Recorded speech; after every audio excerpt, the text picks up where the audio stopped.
एक बार गौतम बुद्ध अपने कुछ भिक्षुओं के साथ एक प्रवचन सभा में बैठे थे। उस सभा में बुद्ध के चाहने वालों से ज्यादा बुद्ध के शत्रु थे। यहाँ तक कि जिसने वह प्रवचन सभा आयोजित करी थी वह भी बुद्ध से ईर्ष्या करता था।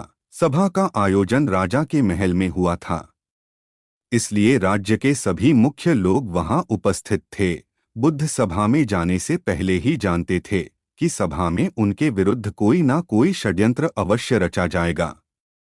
सभा में जाने से पहले बुद्ध का शिष्य आनंद बुद्ध को चेताया है कि बुद्ध आपको वहां नहीं जाना चाहिए। वहां के लोग आपके साथ दुर्व्यवहार करेंगे। ना जाने उन्होंने आपके विरुद्ध कैसा षड्यंत्र रच रखा हो, लेकिन बुद्ध अपनी करुणा के चलते वहां जाने से खुद को नहीं रोक पाते। सभा की शुरुआत होती है बुद्ध के साथ कुछ तीखे प्रश्न से। बुद्ध से ईर्ष्या करने वाले लोगों का यह प्रयास होता है कि बुद्ध से कोई ऐसा प्रश्न पूछा जाए जिसका उत्तर बुद्ध ना दे सके, परंतु बुद्ध सभी प्रश्नों के उत्तर बड़ी ही सरलता से दे देते हैं।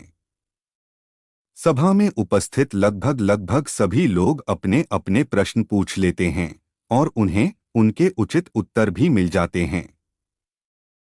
अचानक वहां एक स्त्री आती है और बुद्ध से कहती है, आप ध्यान की बात करते हैं, आप ज्ञान की बात करते हैं, आप सत्य की बात करते हैं, आप लोगों को सत्य के मार्ग पर चलाने की जिम्मेदारी लेते हैं, परंतु क्या आपके पर तनिक भी दया नहीं? क्या आपको मुझ अबला की कोई चिंता नहीं जिसे आपने गर्भवती बनाकर छोड़ दिया है?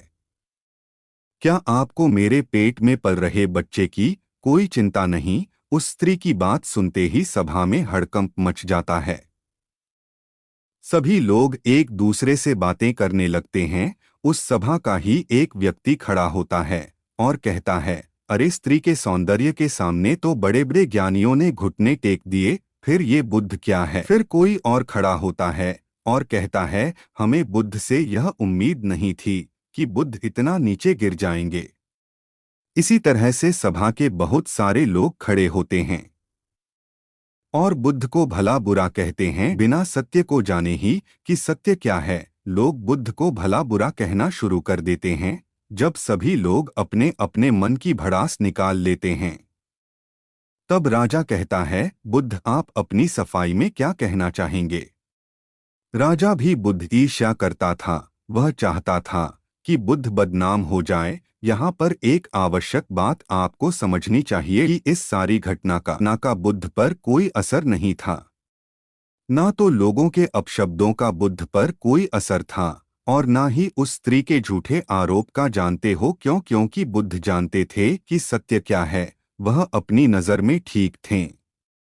सूत्र यही, चाहे पूरी दुनिया आपके खिलाफ हो जाए, अगर आप अपनी नज़र में ठीक है, अगर आप जानते हैं कि आप सत्य के साथ हैं, तो आपका कोई कुछ नहीं बिगाड़ सकता। सभा के सभी लोग संदेह में थे, यहाँ तक कि बुद्ध के कुछ नए भिक्षु भी संदेह में पड़ गए थे। लेकिन बुद्ध जानते थे कि वह क्या है और यही आवश्यक, इसीलिए उनके चेहरे पर 1% भी बदलाव नहीं आया था। राजा बुद्ध से कहता है, बुद्ध क्या आप अपनी सफाई में कुछ कहेंगे? बुद्ध उस स्त्री से कहते हैं, पुत्री, इस पूरे ब्रह्मांड में केवल 2 ही लोग इस सत्य को जानते हैं कि तुम सत्य कह रही हो या असत्य। इससे पहले कि बुद्ध कुछ आगे कहते, वह स्त्री बुद्ध से अपनी नजरें चुराने लगती है।